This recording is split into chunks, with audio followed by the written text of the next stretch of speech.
Hello everyone. Welcome to another Peaceful Solution Character Education Program certification course. Everyone can be seated that's here. And if somebody can flip that monitor on that's right in front of me, I don't think that one's on. So if you can be turning in your handbooks, and we'll go through some things to rehearse here in a minute, be turning in your teacher's handbooks over to page 32. So over to page 32. And then while you're turning there, this is just for your notes, so you can write them down if you didn't hear this last class. And we'll keep announcing this so everybody can get the information, and this will help it spread because we use these things internationally.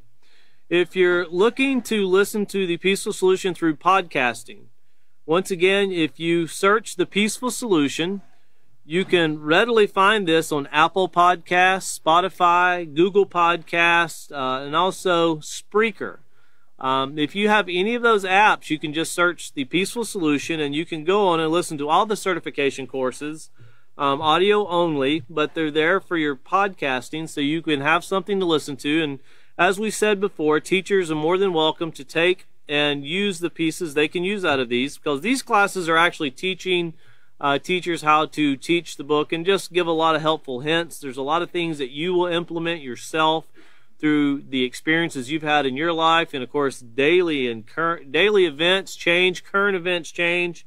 There's so much in the news that's always changing, and so much in your communities that's changing. So there's always an endless supply of examples and interaction you can have with your students, especially over what we're talking about at this particular point, which is emotions. And and when a teenager's life, I know for myself, if a person can learn to control their emotions when they're young, and I didn't do too well at that. It was only later in life when I started learning the details to the Peaceful Solution that really gave you insight on how to fix these little things. And it still takes a long time to work on these daily. But when you can get this under control or have an understanding about emotion at a young age, it helps a lot as you progress through life. And we think about decisions that are made, and when you really think about it, whenever a situation comes up, you have the opportunity to either help make a decision or make a choice, go the right way or the wrong way. And there's a lot of times, due to our wanting to retaliate or wanting to let everybody know how angry we are, which is not controlling that emotion, well, we kind of lash out and we take a situation that could have actually been dealt with in a really proper way, a peaceful way, and we can prolong it. We can drag it out for the rest of that day, the rest of that week, a month, a year. You can drag it out for decades if you want to. Just look in the news and look at what countries are doing at this time. But in the end, true leaders are problem solvers. True leaders find a peaceful solution and they resolve the situation as soon as possible.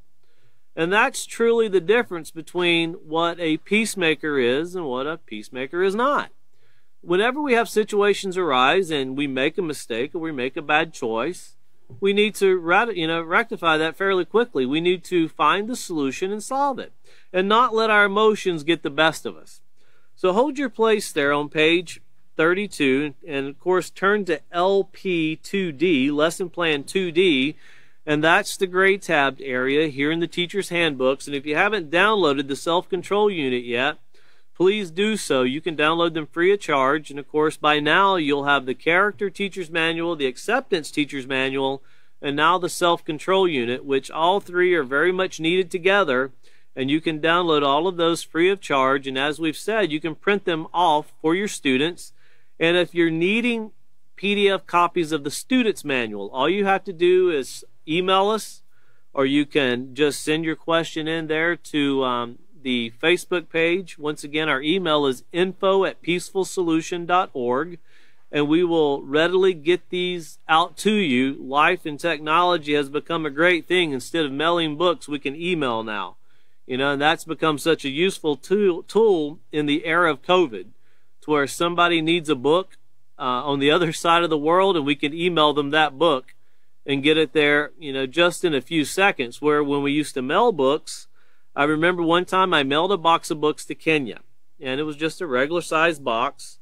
And I don't know what the shipping rate would be today. This was probably 10 years ago. And it was $900 to mail those books.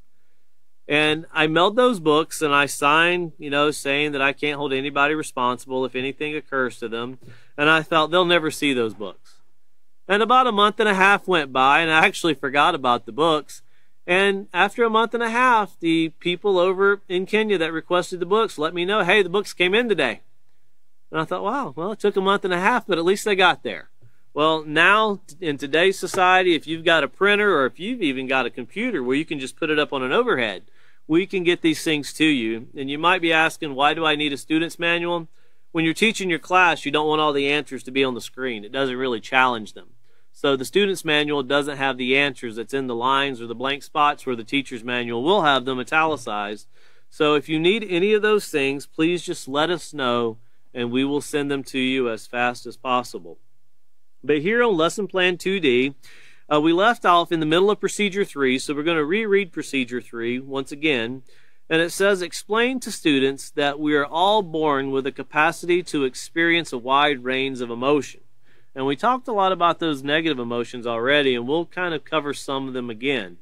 Well, the first step in effectively controlling our emotions is to become familiar with and be able to identify the variety of feelings that we all have. So this is part of what you're telling your students. This is instruction you're giving your students. You're not really reading it, but you're telling your students these things. And don't ever take for granted, well, people just know these things. They're common sense. No, they're not. They're not that common. Just go to a gas station right now and watch people pay for gas. I was talking about all the negative emotions I had when I seen gas prices last class. I think that gas price was pretty decent now compared to what I'm seeing now. I didn't know numbers went that high on the gas station signs, but I guess they do. And I'm just hoping they don't get into 4 digits wide instead of 3. I'll be satisfied with what I see now. But once again, explain these things to your students. Let them know that they're going to be able to identify emotions. That means they're going to be looking. You're making them aware. You're letting them know, hey, this is something you need to be aware of. This is something that when they arise, you're the one that's going to have to control these things. And if you're not aware of them, you can't control them. You can only control what you're aware of. If you're not aware of it, you're going to have a hard time bringing things into, you could say, subjection or into control. Well, it says have students turn to pages 31 and 32 of their handbooks and read the section entitled Defining Emotions. Have students pay particular attention to the emotions of anger, rage, and jealousy, and love. And we're going to talk about them a little bit more in depth as we proceed through tonight's class. And expound upon the section entitled Let's Take a Closer Look, found on page 33. Now we're going to emphasize that emotions, if acted upon without self-control, have the ability to negatively affect our reasoning, judgment, and interaction. So they actually have the potential to wind up, as we talked about in last class, we'll get into in this class, they have the potential of taking life. That's the ultimate, wrong decision. That's the ultimate failure in making decisions in life, is when we cost someone else their life. That's pretty definite decision right there. We can make decisions that hurt people's feelings, which that's damaging enough, but we can go back and make amends in most situations, and we can fix those problems. It's better that it's not done, but that's still fixable. Whenever someone loses their life, that's a pretty definite situation.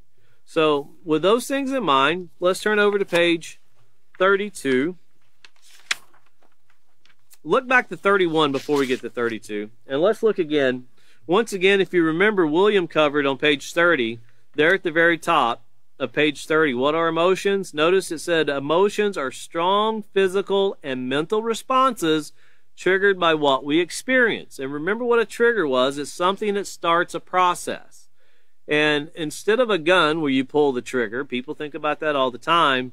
But when you think about a gun, someone has to pull the trigger to get it to fire. A gun just doesn't walk out and fire itself. You have to pull the trigger. But whenever you get into emotions, we like to say, well, that person's just pushing my buttons, or they're pulling my trigger. Well, people might push your buttons a little bit. In other words, they rile you up with the information you're being told or the things you're seeing. But that doesn't mean that they cause you to become angry and then it goes into rage. We can feel the emotion of anger because we're displeased with something, but we have to choose that. And we're going to learn that no one makes us angry. We have to choose to become angry, and then how we deal with it, that's whether we control it or not. And we're going to talk about that rage we get into. And people often define anger very wrong, very indifferent to what it really is. Once again, looking over here to page 31, it says anger is a strong feeling of displeasure, resentment, or hostility. But that needs to be managed and controlled. But when someone starts throwing things, cursing, screaming, punching, that's advanced stages. That's rage. That's very different than just being upset with something. If you're punching somebody or causing physical harm, there's nothing positive about that. Remember, we started off in the very beginning about these morals and positive character, and these decisions bring no harm to yourself, someone else, or the environment. If you're punching someone, that's bringing harm. If you're verbally lashing out at someone in a very derogatory way, that brings harm. Now if you're lashing out, yelling at someone, telling them don't go in the street because a car's coming and they're not paying attention, that's not anger and that's not negative character. It would be negative character to go, well, that car's coming and he doesn't see it. Well, I shouldn't yell. I think he'll figure it out as he gets out into the street. That would be negative character right there. That's not showing care and concern. So make sure, and this is especially for the young people, if your parents yell at you because harm is in the way and they yell at you to get your attention, that's not negative character, okay? Because that's one of the most common things we get back from parents is, my child, they go to this class and I was yelling at them, hey, don't do that, that's hot. And they go, okay, you're not supposed to be yelling at me. That's not the peaceful solution. And then the parents will say, what do I do if they're getting ready to stick their hand on a pot they don't know is hot? What do I do? You yell and tell them, hey, don't do that. There's nothing negative about that. It's only negative when you look at a child through emotions and you go, hey, stupid, or you can't be that dumb, surely. That's when you get into, whenever you're degrading, whenever you're speaking down to someone, whenever you're tearing someone apart, both mentally and physically, that's when it's not acceptable. So think about that as we proceed through, and think about this anger and rage, because we're going to talk about that some more as we move along. And then even remember how fear, it's listed as a negative emotion, but it's only, all of these emotions are only negative whenever they're not dealt with, whenever they're not controlled. Because at the very top of page 31, notice it said, generally speaking, emotions can be categorized as either negative or positive. Uncontrolled negative emotions. And once again, we said underline that, highlight it, do something to make it stick out. Because once again, when uncontrolled negative emotions, they are hurtful and can undermine your growth, development, and your future. They cost lives. Whenever emotions aren't controlled, you're costing lives. And if you can get in the minds of your students, uncontrolled emotions are no different than experimenting with drugs. They're no different than driving while you're intoxicated, drunk driving, because they cost lives. Uncontrolled emotions can lead to very devastating results. And a lot of people would say, well, that's kind of exaggerated. Well, it's because we don't have, if we had something, this person was killed due to negative emotion, or a negative emotion left uncontrolled, we'd probably have a nice statistic to look at. But we don't have that for suicide. We don't have that for people taking other people's lives with murder. We have what they call bullycide. We have femicide. That's big in the Latino countries. Femicide, with a lot of women being murdered. We don't really have those statistics that identify this as the lack of control of emotion. But that's exactly what it is.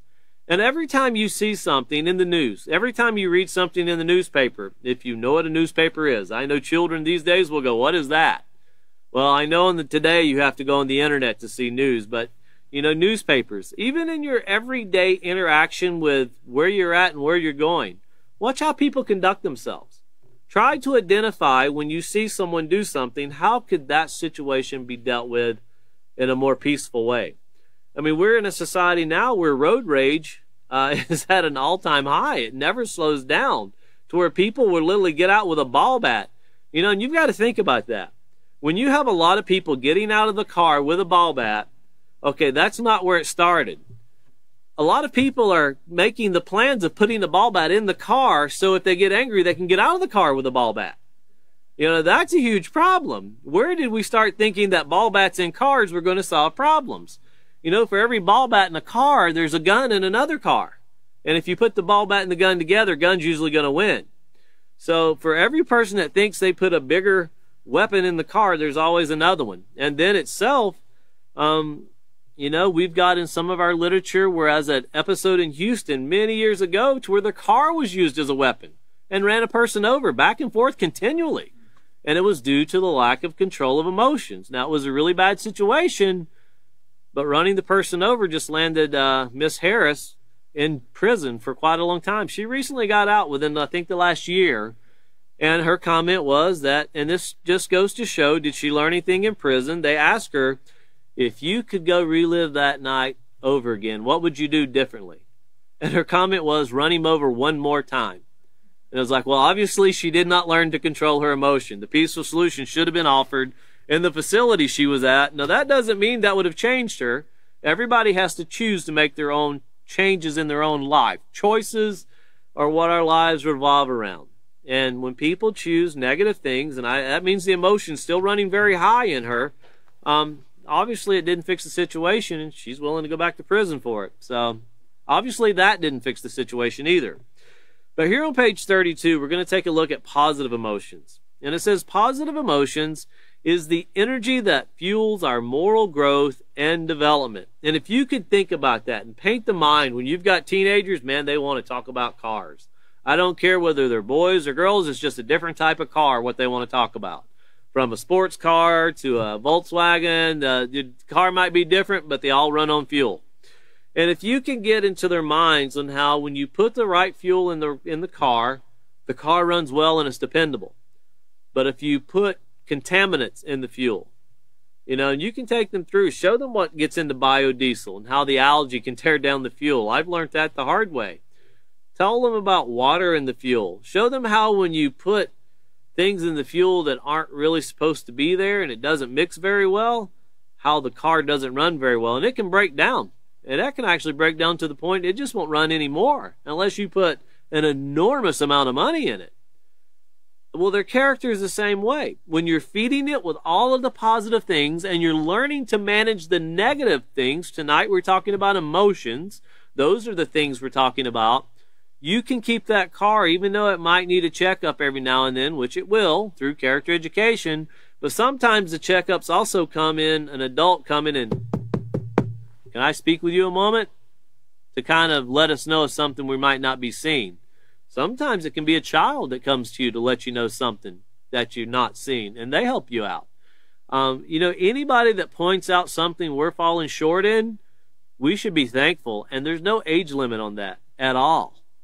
You know, sometimes an infant can cry to remind you, hey, you need to be changing me or you forgot to feed me. You know, that can take place also. So we shouldn't be putting age limits on this correction, but of course we're talking about correction that points out, hey, if we don't fix this, this could cause harm. And those are things that we can really work together as a society and build. But once again, these positive emotions, they fuel the building of our character. You know, you can think of it as a motor running and you start putting negative things in it and the motor won't run so well. Well, positive emotions can improve the way you perceive yourself and your interaction. And we're just now getting into looking at, you can write self-respect there, perceive yourself. We're not going to get in too much to talking about self-respect tonight because in the next unit we'll have a whole chapter on self-respect. But the way you perceive yourself has a lot to do with how you view yourself and how you interact with others. If you perceive yourself in a very negative way and you don't value yourself, it's very easily proven you won't value other people either. You won't actually show respect to other people if you're not doing it to yourself. Well, once again, the way you perceive yourself in your interactions, these positive emotions, as it says here, they make life enjoyable. So if you feel like you're living hell on earth, which that's not too hard to do right now, I don't think standing in Ukraine right now, or Syria, or Iran, or Iraq, or Somalia, or Sudan, or Yemen, you can name an endless supply of countries that are being bombarded with missiles and bombs and death right now. You know, we tend to put the one on the screen that's the latest, greatest one, and we quickly forget about all the other ones. But they haven't been solved. They're still going on. I don't think going over and telling someone where a missile just drops on their house, you know, that's that $10 million missile or $100 million missile that just hit their $500 brick house or $3,000 brick house. That doesn't even make sense in itself. But telling someone that, oh, we just need to control our emotions here. This will be okay. You can tell them that, and they truly need to do that, but they're not the ones shooting the missiles. You know, leadership that's got these things going on. So when we talk about children and we say, this is for teenagers, there's a lot of people sitting in leadership right now that really need to learn to control their emotions. There's a lot of people that are controlling buttons to weapons that take lives, have the potential of taking millions of lives, that truly should think about these classes on emotions. But when you get a group of people that are like, I don't need to hear that stuff. I'm making decisions that, you know, the world relies on me. Well, we're part of the world, and we're telling you you're not doing such a great job right now. We're not liking what we're seeing. And the R or the D in front of the name is not going to fix it. And we need to learn to make decisions not based on emotions. And we need to realize that President Putin might have a point in some things. President Zelensky might have a point in some things. President Biden might have a point in some things. They're not all right and they're not all wrong. But their lack of communication and their lack of engaging in conversation, along with Xi Jinping of China, and you can throw in any leader you want to, whether Maduro in Venezuela, I mean, you can throw in any country you want to. And there's a lot of decisions being made as you'll hear them say, well, this is in America's best interest, or this is in Russia's best interest, or in North Korea's best interest that we do this. Well, I don't know if you realize it or not, but coronavirus didn't recognize a border. And the lack of control of emotion, a hatred for another country, is not solving the problem. And it doesn't make it go away. And these are situations that when our emotions take over, you hear more in the news than blaming, well, where did it start? Well, I think it started there. You know, in this motion of everybody jumping on China, there's people that started attacking Asians in New York City, pushing them in front of subways, walking up and punching them just because they were Asian, because, well, the coronavirus started in China. Even though there's tons of news articles that show it was in Italy before it was in China. And this is not top secret information of conspiracy. These things are ready for you to read right there on the news that you read every day on the internet. And you scratch your head and you're like, why does this not make mainstream media? Why does this not get out there in the news? Because it's right here on websites that are valid websites. So you look at these things and you realize there's a lot of emotion involved and there's a lot of hatred. There's people right now, I dare say, that are probably blaming President Putin because gas prices are high. Is it his fault? Well, why is he upset? What was done to him to cause him to become upset? Well, that's what people should investigate. You know, why do we take Syrian oil as the United States? Is it okay to steal that oil from Syria? You know, Syria's got oil problems too. They have a country coming in, taking it and selling it. Is that okay? Because when we get mad at President Putin for oil prices and our emotions start running wild and we just need to go over and take out all the Russians. Why? What does that solve? How will that solve anything? You know, every day people should start looking at the news. And when you see that nuclear bomb explosion, we have a wonderful video that was created by a really great young man who was learning to teach the peaceful solution. Became a great instructor in the peaceful solution. And he created a video that showed emotions left uncontrolled. This tit for tat's what it's called. And you can go on the Peaceful Solution YouTube page, YouTube channel, and you can watch that. It's called Tit for Tat, and it's in Spanish and in English. And it showed how the end result of the lack of control of emotion, he finished it off with a nuclear bomb. And we can see that today in society. And that's real. And you see it in the news all day long now. That's all they talk about. And someone can say, are you saying that it's the lack of control of emotion that's leading to this? Yes. If we would deal with emotions of hatred, anger, jealousy, and other emotions that bring things down and stop trying to take advantage of each other in society, we wouldn't need nuclear bombs. I would people one time would do what the author said and just take the budget of every country and what they spend on war for 1 year and just invest that in character education. Invest that into showing people they're better. Invest that into feeding people. Quit dumping the rice in the Atlantic and the Pacific Ocean to start feeding people with it. You know, start doing things that need to be done. That would help, but it takes controlling emotion first. And we're going to talk about these positive emotions and the result of these positive emotions. And of course, they can have their downside too if left uncontrolled. And people can redefine these very differently. But once again, notice it says focusing on positive emotions that can get us through life's rough spots. There's a lot of rough spots in life right now for a lot of people, an enormous amount of people. And the first one here we see is accepted. And it means to feel approved of and a sense of belonging.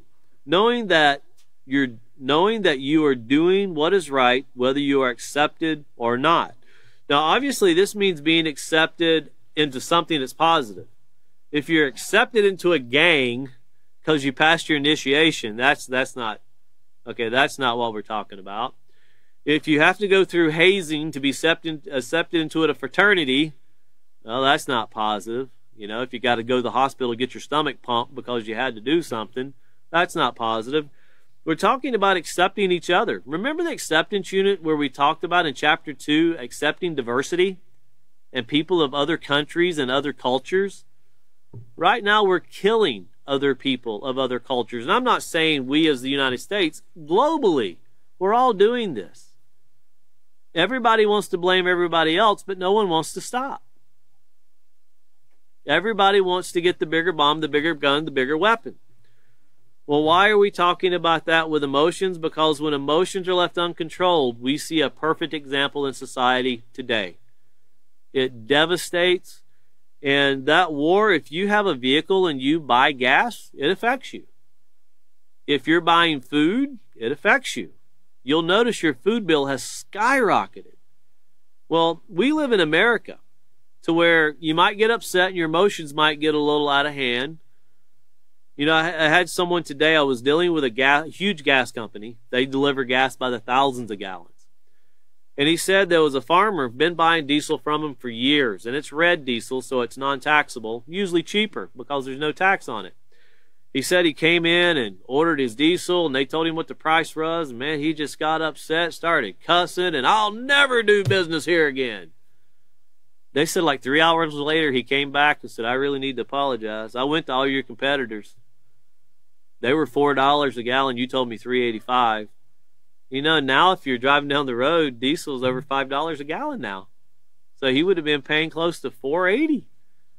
So we probably don't need to be getting too mad. Once again, as I said in the last class, you might really get upset when gas is $4 and $5 a gallon.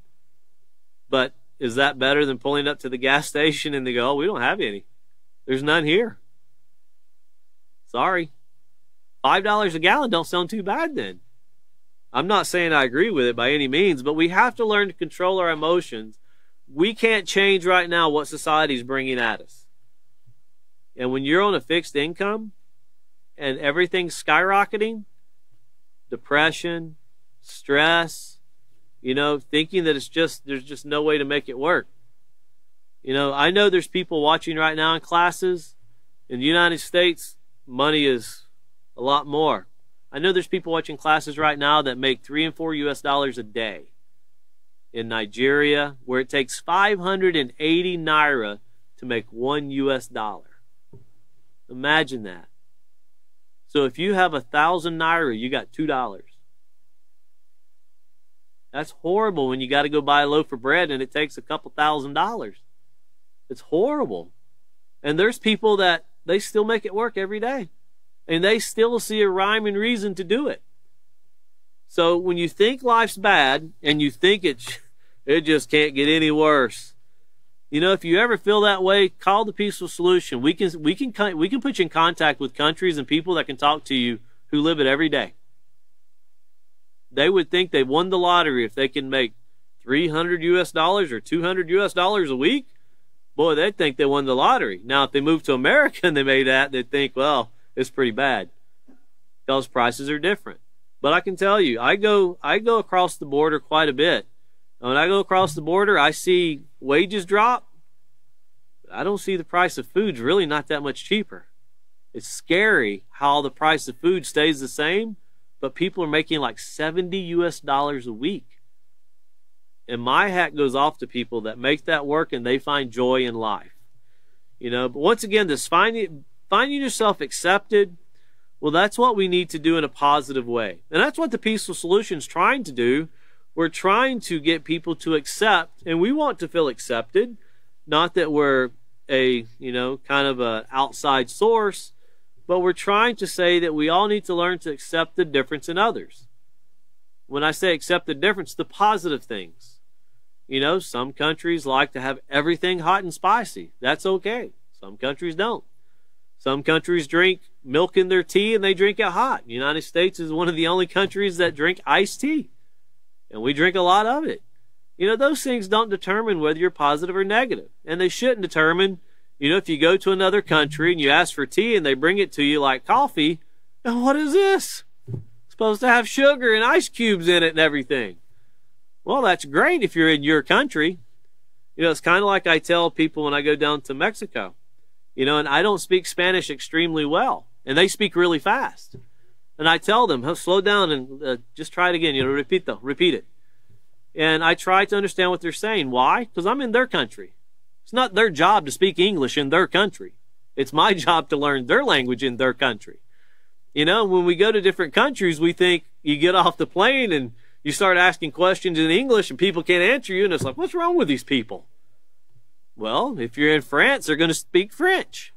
You know, and if you're in Latin America, they're going to speak Spanish. Unless you go to Brazil, they're going to speak Portuguese. So you have to be mindful. These are things that we kind of get off and everybody should do this. No, everybody shouldn't do it the way we do it. That's not the way the world's set up. You know, and these things make our world interesting. But once again, these emotions, feeling accepted. When people come to you and you're offering the Peaceful Solution, you should accept them in to teach them. And you'll find some people that have some severe issues. The Peaceful Solution is full of them. That's who we are. We came to fix ourselves. That's why we sought this program out. We realize there's a lot of things wrong, and we want to fix them. And a lot of us have been working for decades on this, and we're still working. And we're wanting to help others see what we're learning. We haven't conquered this completely yet, but we're working hard. Well, also affection. You know, affection is a caring feeling toward another. And that's an affection, you know, you should see that between a mother and a child. That's probably the ideal of affection, to where a mother will stay up all night long. She won't sleep if she thinks that child is suffering. You know, and I've seen mothers do this to where it doesn't matter if they sleep, they don't care if they eat, they're going to take care of that child. Not every mother has that. Not every mother was taught to do that. You know, and as we had a guidance counselor in Laredo, Texas say, children don't come with an owner's manual. And they even said that these manuals they got from the Peaceful Solution helped them more than anything they experienced in college. You know, that says a lot when you can get that kind of information. But this affection towards one another, you know, it isn't just, oh, look at that poor guy out there. He's just standing in the rain, you know. Let me go over here and get him a cherry pie and I'll hand it to him. It'll be so much better. You know what you have after that, right? You have a guy standing in the rain with a cherry pie. It didn't really fix his situation any. You know, we'll get into what it means to help someone for a day or to help them for a lifetime. But the peaceful solution is all about helping someone for a lifetime. And then we have appreciation. And that's feeling recognized as worthwhile. Doing what you know is morally right, whether others appreciate it or not. And that's very important. If you do the right thing and other people don't appreciate it, that's okay. You know, teaching the peaceful solution, we go places and people go, that's just common sense. Okay, then why do we have so much misery? Oh, people are making bad choices. You're right. Do they know how to make positive choices? I guess. No, they don't. If they did, they would be making them. If people truly had this care and concern for other people, they would make choices very differently. People have to be taught. We keep thinking people are born knowing these things. No, they're not. They're not born knowing how to read. They're not born knowing how to write. They're not born knowing how to, paint houses, fix cars. They're not born knowing how to do anything. It's like a computer, and we upload things into their database throughout their life. And unless we upload this database of positive moral education, we're expecting a lot. It's like going up to your 5-year-old and say, hey, get out there and change those spark plugs. Well, I don't know how to do that.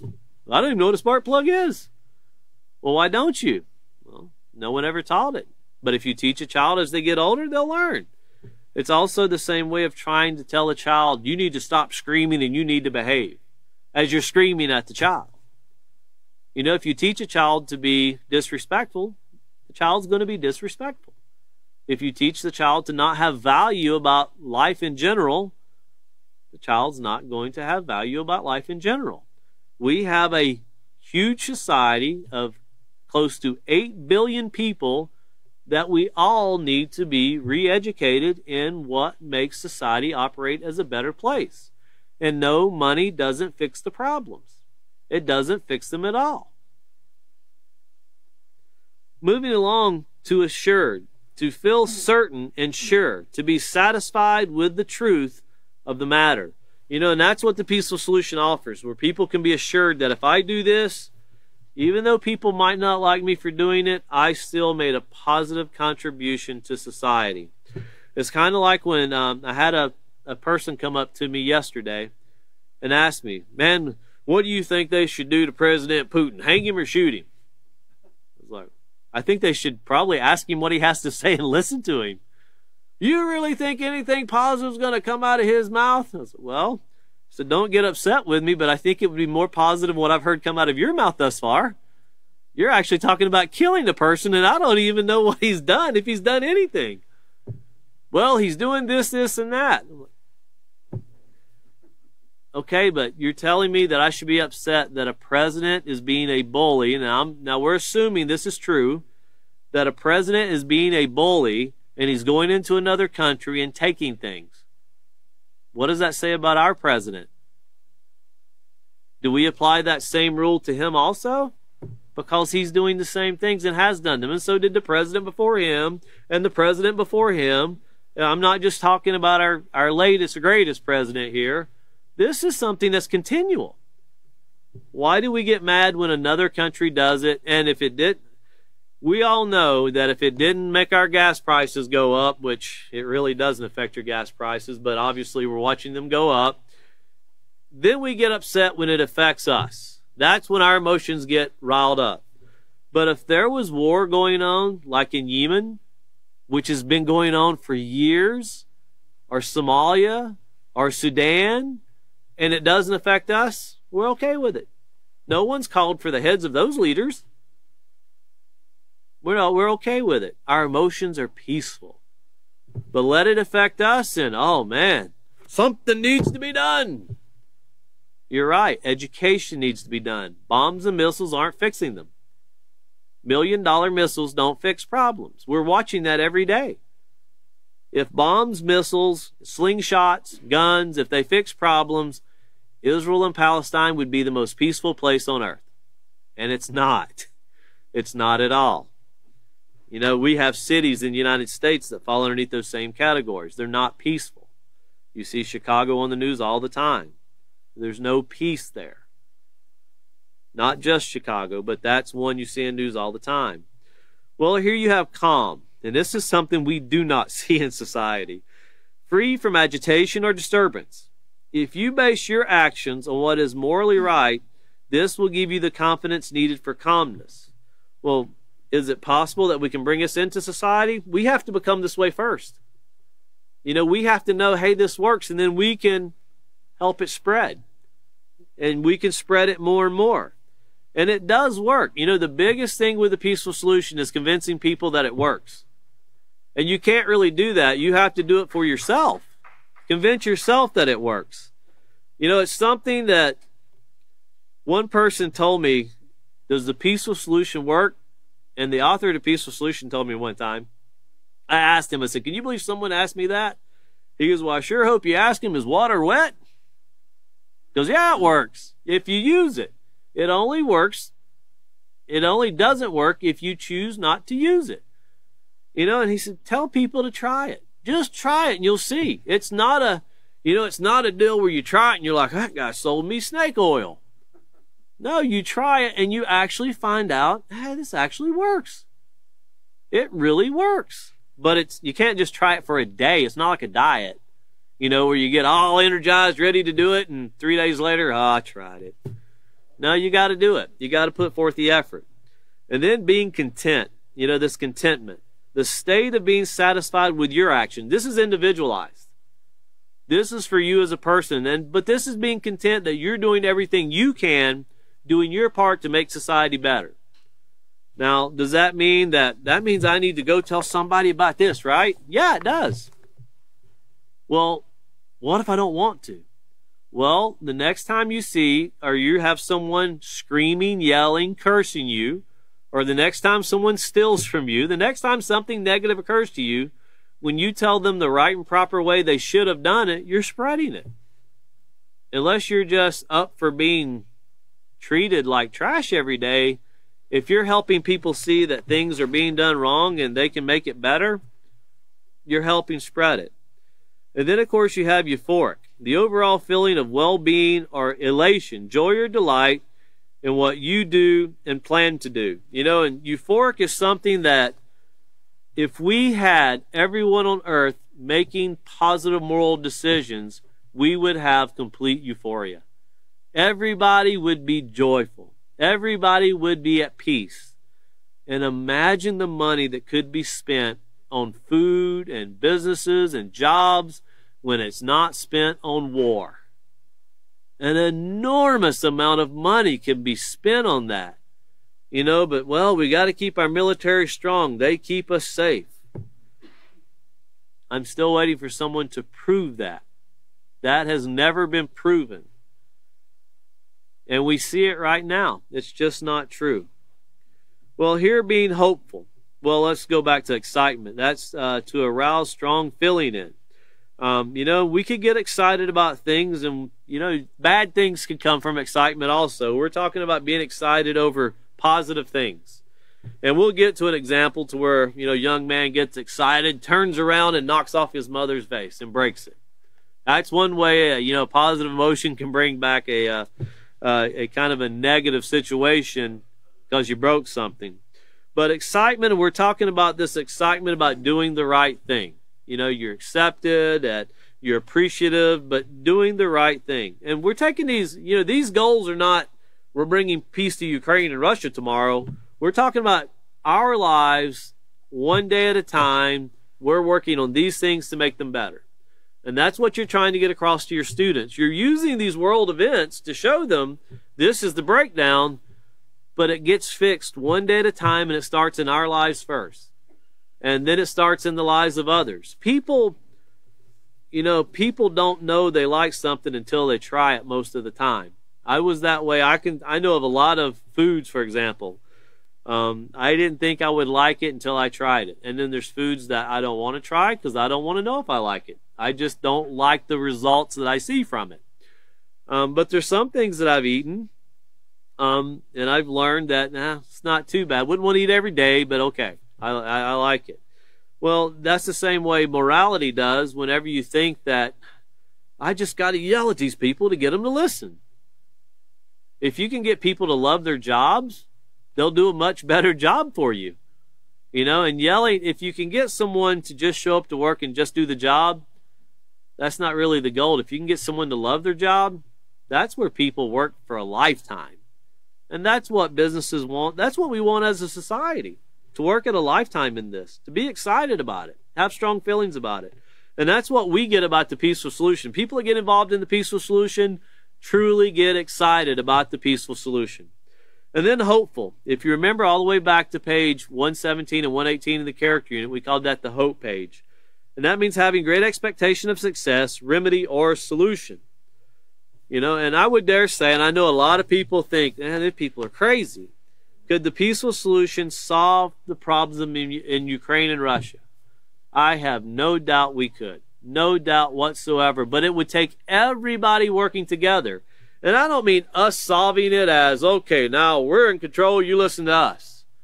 No, it means, hey, what you're doing right now is not working. Let's try it this way. And, we have the spoon rule in the parenting manual. Something tells me you would need a spoon when you have politicians together. And then you're going to have a mute button probably also. We've seen that in our presidential debates where they had to have mute buttons. Spoon rule didn't work in that. But that's where you can only talk if you have the spoon in your hand. We use that for, families to help them come together. And it works really well. But of course, having this hope that we can get it done. And I have no doubt. It starts with our own lives. And we've got to fix ourselves first. And it's not the instructor of the Peaceful Solution, the author, told me one time, he said, the term I'm in charge, I really don't like that. I'd really like to hear people say, I'm responsible. He said, there's a lot of people in charge, but they're not very responsible for what's going on, and it causes things to fall apart. And I've never forgot that. And I've always learned that if someone is in charge, that means they're supposed to be responsible for something. And if they're responsible for it, everything should be working. And if it's not, then people need to be reminded. Things need to be pointed out. And all of us need that. Every one of us need that.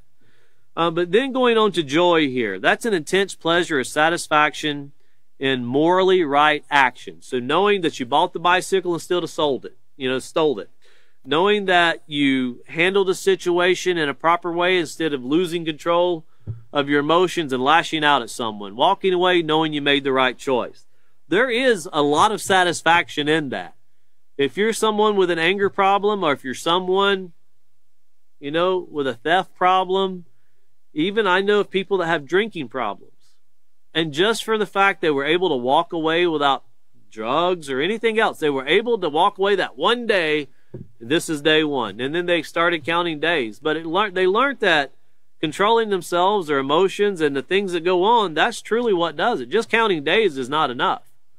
I'm dry for one day, because you fall off the wagon eventually. But when you can understand how to make the right decision, it helps enormously. And of course, being optimistic, this optimism, to expect the best possible outcome, being determined to stand on morally right principles, knowing that you have morally right standards. Now, this means taking all the rules and putting them to play in a situation. Optimism isn't that, well, hopefully only, another 5,000 or 10,000 die over in Ukraine and Syria right now, or, with what, Russia and Ukraine, or Syria and Israel, or Yemen and Saudi Arabia and Qatar. Hopefully, maybe just another 10,000 die and that'll be okay. Why would that be okay? Why is that optimism? Optimism is if we start learning how to deal with these problems in a morally correct way, we can put an end to all harm, all hurt, all pain. That is possible. And when someone tells you it's not, ask them why.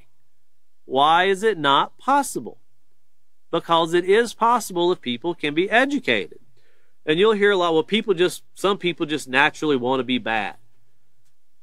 Well, you have to find out why. Are people to where they can't be? We have correctional facilities where we send people there for life. What is that supposed to do for someone? Well, the correctional facility rehabilitates you so when you go back out, well, I'm in for life. I'm not going anywhere. Why do we have these mindsets, and what drives the idea of this correction? If money is the driving force behind your idea of correction or finding a peaceful solution, you'll never find it. There's no money involved in creating peace. A lot of money in war. I've yet to see the first dime in peace. And I've traveled with a lot of men and women that have taught this program for years, and I've never seen anyone make a dime yet. A lot of satisfaction come from this, and still does to this day, but I've yet to see one person make a dime.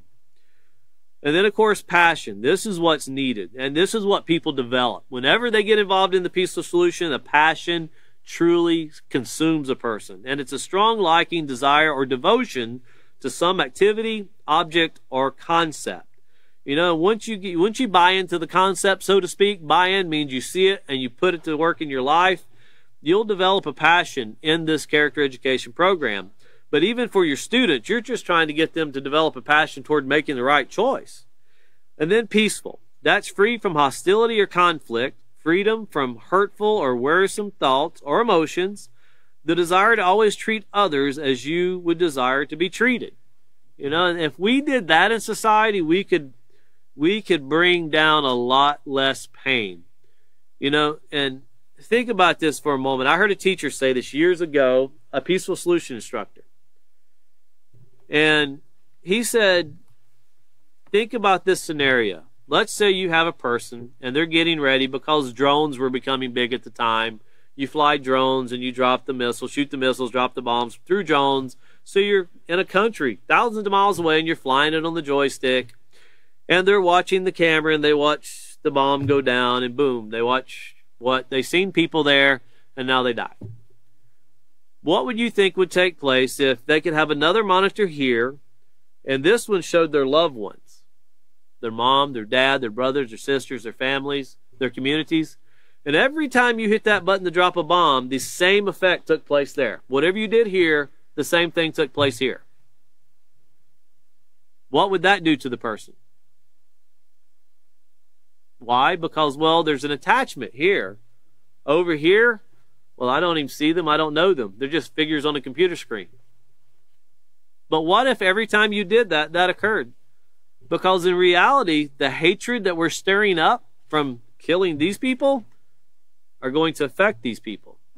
I've never seen anyone shoot someone's family member and, we can be friends now. Didn't work for the Hatfield and McCoys. And it doesn't work for any other country.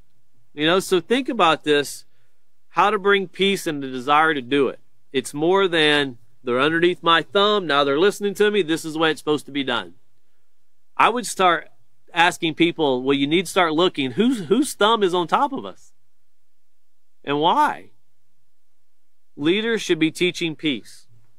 Organizations should be teaching peace.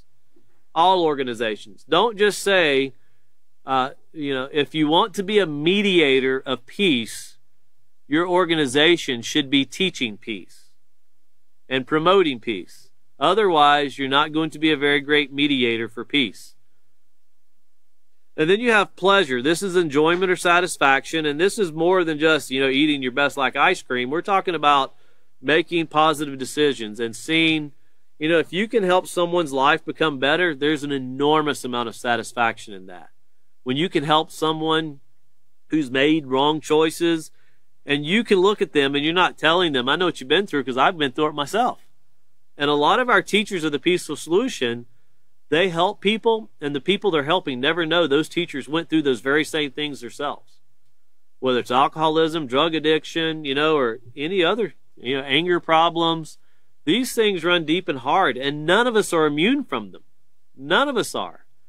So when you're helping people, most of the people will never know that you yourself actually, I can tell you what it's like. Because a lot of times you'll have people go, you don't even know what it's like. Yeah, I do. Been there, done that. And then there's a lot of things I can't say that. And I always direct them to, but this teacher can tell you what it's like. They've been there. They've done that. And we have it in the peaceful solution where We have people that can pretty much identify with certain failures in life because we've been through those and we've had to recuperate from them. And then you have this productive, to feel capable of yielding results, benefits, or profits. We're not talking about dollars and cents. We're talking about character points, if you want to call it that. We're talking about helping communities be better, helping society be better. You start in a school. If you just took children from kindergarten to 12th grade and one of their subjects was moral character education, I went through school. I took algebra. I took calculus. And I tried trigonometry, just couldn't do it. Wasn't smart enough for that. And in my job that I do today, I use general math. I don't really use the other equational solutions that were given to me. And when I sit down to look at them, I actually don't really remember what I learned. But making decisions and learning positive character is something I would have used for my whole life. Every day I could have used that. Every situation I could have used that. And if that was part of the curricula that was taught in a school, is it more important than reading, writing, and arithmetic? Yeah, it is. And if you think it's not, go tell that to the parents in Chicago where their teenagers are being killed left and right. They know how to read and write, and they can add. Go tell it to them. I think they would agree with you. If that would have saved my child's life, I would go for it. But it's usually after the fact that these things come to play in people's lives. And then being thankful, being appreciative of the benefits received. And whenever you're teaching positive character, you're teaching character education, the author of the Peaceful Solution is probably the most ideal role model, I think, for what it means to be thankful when you're teaching character education. Whenever you're the person that's offering these things, it's not readily accepted in society. People want to look at you as, so you know everything now. You got the answers to everything. Well, does the Peaceful Solution have the answers to everything? Yes, it does. And I truly believe that. Do I apply them in my life 100% every minute of the day? No, I don't, but I need to. And I'm working on it. And I work with an enormous amount of people that do the same thing as I do every day. And when we mess up, when we make mistakes, when we do something that's wrong, we identify it and we try to learn from it. That's what makes society better. It doesn't mean that all problems will disappear in a day. No, they won't. But we can start making a difference, a huge difference. But I watched the author, along with many other people, become ridiculed and slandered and a lot of negative things said because he was trying to make a difference in society. And the work that he did and still does, because his work goes on through an enormous amount of people all around the world that are starting to see it. And you can go on, for example, we know there's a lot of refugees, and we'll close with this. We know there's a lot of refugees that are from Haiti, or as they say, Haiti, down in Mexico right now. If you're watching, you can actually watch classes in Creole now. We have certified teachers that are teaching classes in Creole, in your language. And you can watch these classes. And we're adapting these. There's numerous amounts of languages we have from Swahili, on, that they're being offered to everyone. And I'm sure you'll find a language that we're not doing yet, and we'll do our very best. We're working on Japanese right now. That's way outside of my intelligence level. But these are things that we're working on because communication of these facts are what helps society become better. And we all need it. Borders do not separate human beings other than there's a border there. It doesn't make an American more valuable than a Mexican or a Mexican more valuable than someone from Honduras or El Salvador. And it doesn't make Canada more valuable than an American. We're all human beings, and we should not be defined by country. That does not determine positive or negative character. It can determine the influences that are put upon you. But let's look, and we're going to stop at that point, and that'll give William a great opportunity. He'll be the next teacher, and that will be on 313 at 6:30 or 5:30. Don't come at 6:30. You'll miss the whole class. 5:30. So 3:13 at 5:30, and he will go over taking a closer look at these emotions we talked about and letting us know how, some of these are secondary emotions, and we can get control of it, especially when it's secondary. We just have to identify what starts the process. What is the trigger? And when we do that, yes, it is possible to bring peace to our world. And right now, look out. Take time to look out. You don't see peace, but we can do it. Thank you once again for joining us, and we look forward to seeing you again very soon.